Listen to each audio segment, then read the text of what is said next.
Veronica, Maria, hi.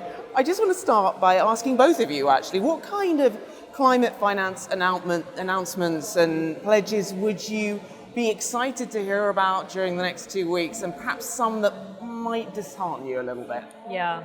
Well, I think the first and the most important announcement will be what the negotiators agree on to replace the 100 billion target that thus far even itself has not been made. So we should be looking at how much are countries willing to put on the table to finance not just mitigation but also adaptation and resilience.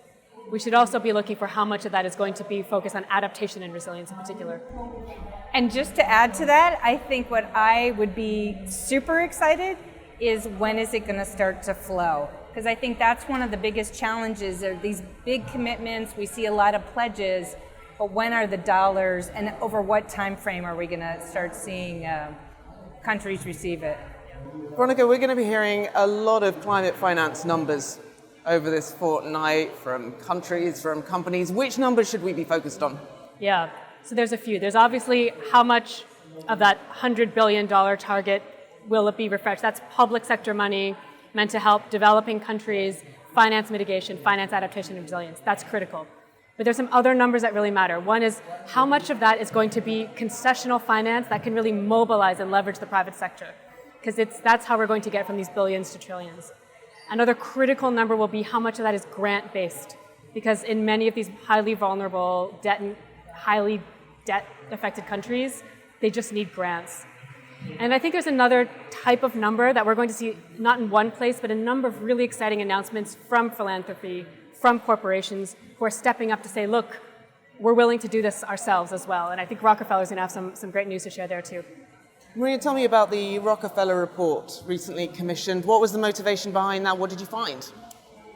You know, the main motivation was to start having this discussion on the actual flow of dollars. Again, like there's been quite a number of corporations, financial institutions, and so forth. We have the net zero commitments.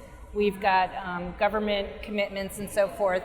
But we wanted to try to have a very granular discussion on kind of where money is starting to flow. And just like to give you an example, of the commitments that were made in 2020, in actuality, only about 16% of that money flowed if you use some very strict definitions. Maybe, 33% if we use some more flexible. I think the main takeaway there is it's not 100% and it's not over 100%. So what are those figures? What do we understand about the different types of flows that we need? And that, we want to start a discussion so that we're talking about actually getting the money where it needs to go. That report is What Gets Measured Gets Financed. Veronica, the report makes several references to financing efforts that are not being tracked well enough. So do you think perhaps we're underestimating the real picture of how much money is actually flowing?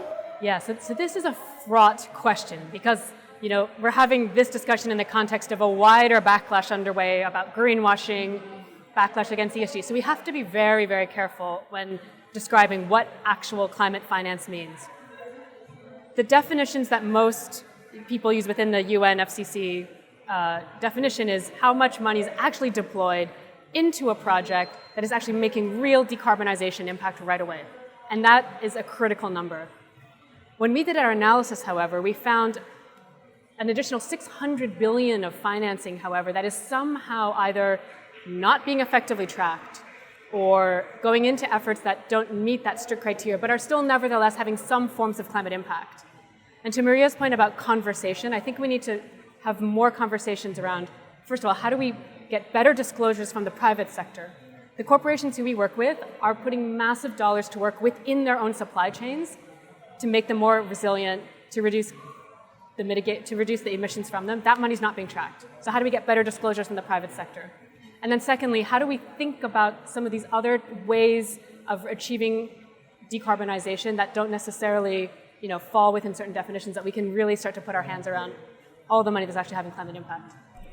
Yeah, no, I was in a session this morning at COP, and we talked about kind of the barbell, where things that can be completely understood as green energy, and then at the other end you have the brown energy, the fossil fuels and so forth.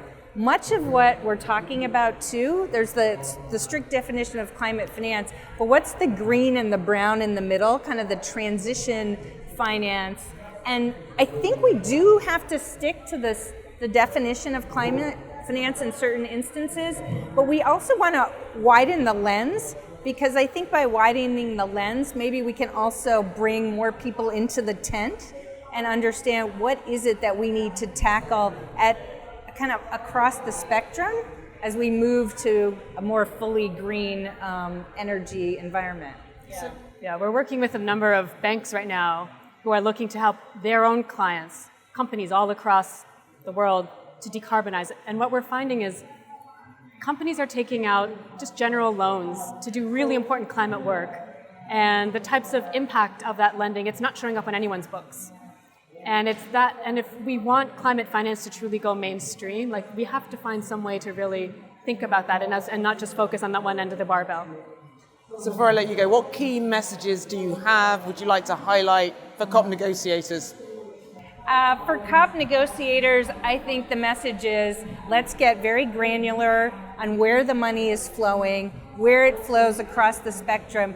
And I think it's just, I feel like this is a message that you'll hear often here, but every year it's we don't have time. So the urgency of getting to solutions, and maybe we have to broaden the discussion so that more of us are around the table and we focus on this urgency so that next year we maybe even outperform what expectations we had. Yeah, I guess I'd build on that and say to the COP negotiators, the private sector, they're ready to move. They've got the trillions, they're ready to move, but they need three things. They need the incentives, subsidies to the actual technologies, de-risking, to help make these investments that much more compelling.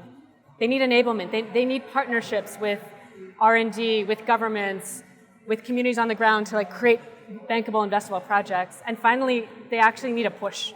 And I think the important work of TCFD and broader risk disclosures to really enable the private sector to realize how much is at risk and therefore how much we do actually need to move now. Those are the three things that COP negotiators should be putting on the table in addition to all the more public sector oriented finance. Veronica, Maria, thank you so much. Thank you.